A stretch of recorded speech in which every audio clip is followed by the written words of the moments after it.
warahmatullahi wabarakatuh.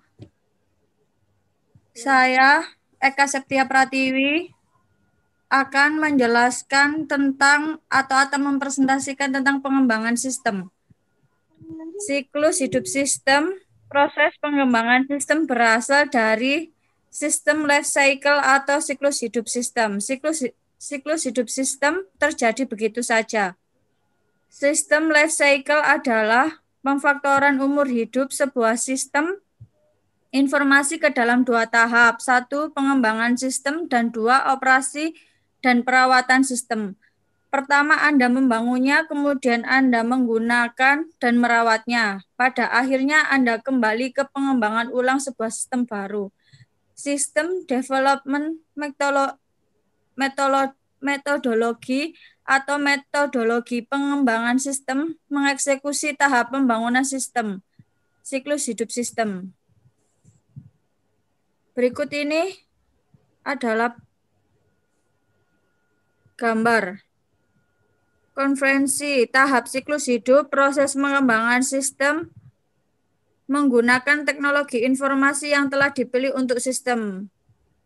Kemudian penuaan tahap siklus hidup sistem, proses pengembangan sistem secara ideal menggunakan metodologi pengembangan sistem. Pendekatan pengembangan sistem. Dalam pengembangan sebuah sistem, kita mengenal konsep SDLC, System Development Life Cycle. Seperti global definisi, SDLC dapat dikatakan sebagai suatu proses berkesinambungan untuk menciptakan atau merubah sebuah sistem. Merupakan sebuah model atau metodologi yang digunakan untuk melakukan pengembangan sistem. Berikut adalah gambarnya maintenance, planning, kemudian analis, kemudian desain, dan implementation. Proses pengembangan sistem, development proses atau proses pengembangan sistem adalah suatu aktivitas metode dan peralatan informasi yang digunakan stakeholder untuk mengembangkan dan memelihara sistem informasi dan perangkat lunak. Proses pengembangan sistem ini kebanyakan organisasi mengikuti pendekatan pemecahan masalah. Pemecahan masalah tersebut bisa kita kelompokkan ke dalam 4 tahap atau fase yang harus diselesaikan untuk semua proyek pembangunan sistem. Berikut proses pengembangan sistem. Permulaan sistem atau planning, langkah-langkah pemecahan masalah. 1. Mengidentifikasi masalah, juga merencanakan solusi untuk masalah. Yang kedua, analisis sistem, langkah-langkah pemecahan masalah, menganalisa dan memahami masalah, mengidentifikasi persyaratan dan harapan solusi. Kemudian desain sistem, langkah-langkah pemecahan masalahnya, mengidentifikasi solusi alternatif dan memilih tindakan terbaik. Kemudian mendesain solusi yang dipilih. Kemudian implementasi sistem, langkah-langkah pemecahan masalah, mengimplementasikan solusi yang dipilih, kemudian mengevaluasi hasilnya. Jika masalah tidak terpecahkan, kembalilah ke langkah 1 atau 2. Struktural design merupakan sebuah metode pengembangan sistem di mana antara satu fase ke fase yang lain dilakukan secara berurutan. Berikut adalah gambarnya.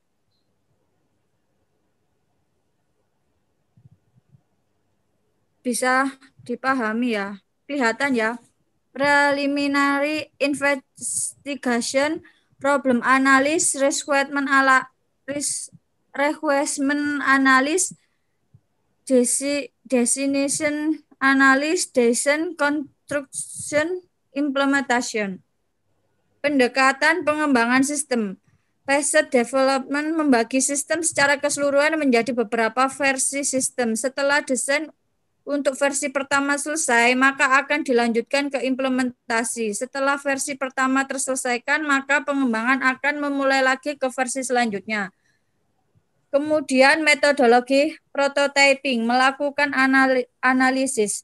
desain dan implementasi secara bersamaan. Kemudian dilakukan secara berulang-ulang untuk mendapatkan review dari pengguna. Sebuah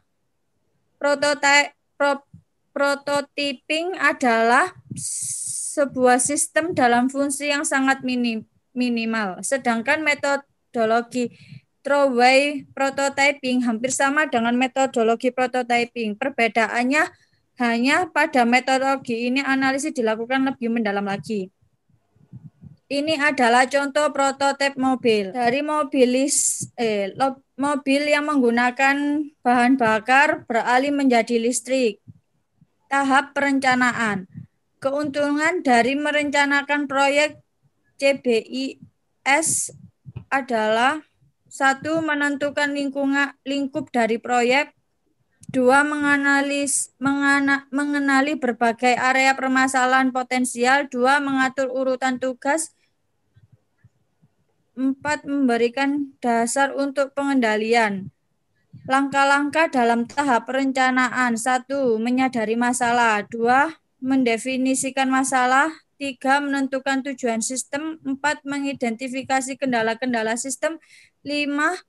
Membuat studi kelayakan. 6. Mempersiapkan usulan penelitian sistem.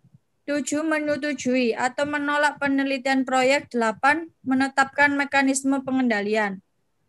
Pada tahap analis ada 6, yaitu pertama mengumumkan penelitian sistem, 2. Mengorganisasikan tim proyek, 3. Mendefinisikan kebutuhan informasi, 4. Mengidentifikasi kriteria kinerja sistem, 5. Menyiapkan usulan rancangan, 6. Menyetujui atau menolak rancangan proyek. Tahap rancangan ada 6. 1. Menyiapkan rancangan sistem yang terinci. 2. Mengidentifikasi berbagai alternatif konfigurasi sistem. 3. Mengevaluasi berbagai alternatif konfigurasi sistem. 4. Memilih konfigurasi yang terbaik. 5. Menyiapkan usulan penerapan. 6. Menyetujui atau menolak penerapan sistem. Tahap penerapan ada 10. 1. Merencanakan penerapan. 2. Mengumumkan penerapan. 3. Mendapatkan sumber daya perangkat keras. 4. Mendapatkan sumber daya perangkat lunak. 5. Menyiapkan database. 6. Menyiapkan fasilitas fisik. 7. Mendidik peserta dan pemakai. 8. Menyiapkan usulan cutover.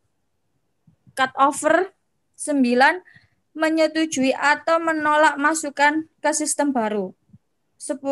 Masuk ke sistem baru. Tahap penggunaan. Menggunakan sistem.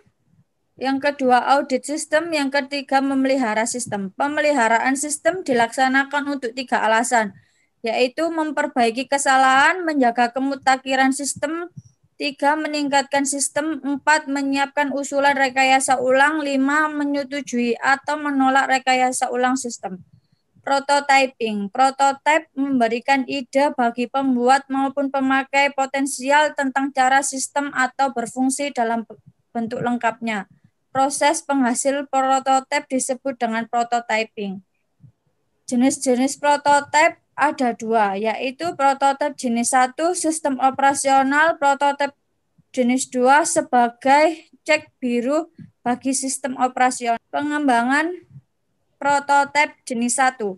1. Mengidentifikasikan kebutuhan pemakai. 2. Mengembangkan prototipe. 3. Menentukan apakah prototipe dapat diterima. 4. Menggunakan prototipe. Mengembangkan prototipe jenis kedua. Mengkodekan sistem operasional. Menguji sistem operasional. Menentukan jika sistem operasional dapat diterima dan menggunakan sistem operasional. Sekian presentasi dari saya. Apakah ada yang mau bertanya? Aku. Ya, dia. Kamu punya apa? Jelaskan perlunya pengembangan sistem informasi dalam suatu organisasi. Ada lagi yang mau bertanya? Ya, silakan. Sebutkan alat-alat yang bisa digunakan dalam pengembangan sistem. Ya, terus ada lagi. Aku Ya, Devi. ya, silakan. Sebutkan teknik-teknik yang bisa digunakan dalam pengembangan sistem.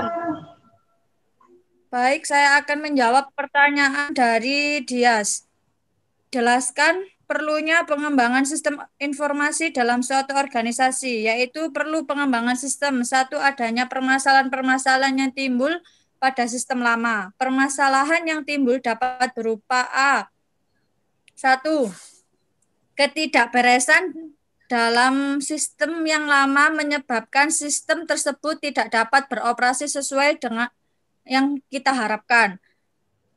Yang kedua, pertumbuhan organisasi yang menyebabkan harus disusunnya sistem yang baru. Kemudian untuk meraih kesempatan-kesempatan, yaitu adanya instruksi-instruksi. Kemudian saya akan menjawab pertanyaan dari Mbak siapa ya? Mbak Dinda.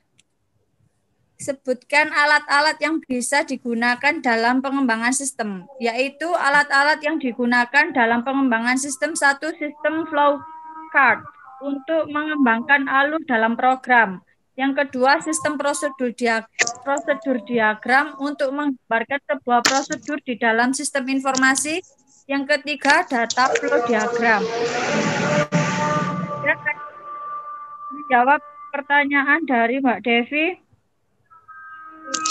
Sebutkan teknik-teknik bisa digunakan dalam pengembangan sistem, yaitu satu, teknik analisis biaya untuk menganalisis besarnya biaya yang dibutuhkan dalam melakukan pengembangan sistem.